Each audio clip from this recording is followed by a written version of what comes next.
প্রকৃতপক্ষে মস্তিষ্ক শরীরটিকে পরিচালনা করছে না, পরিচালনা করছে আত্মা। একটা কম্পিউটার কি নিজে নিজেই কার্যকরী হতে পারে? না, একটা মানুষ তাকে চালায়।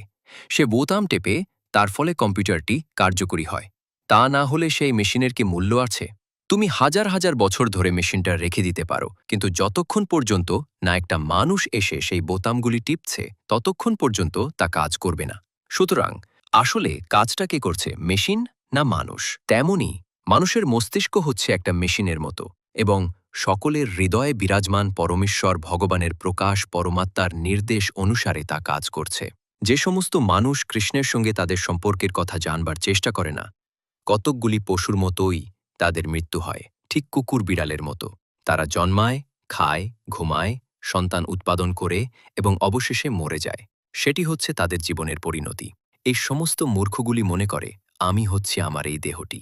আত্মা, শ্রীমদ্ ভাগবত এবং ভগবদ্গীতা সম্বন্ধে তাদের কোনো ধারণা নেই।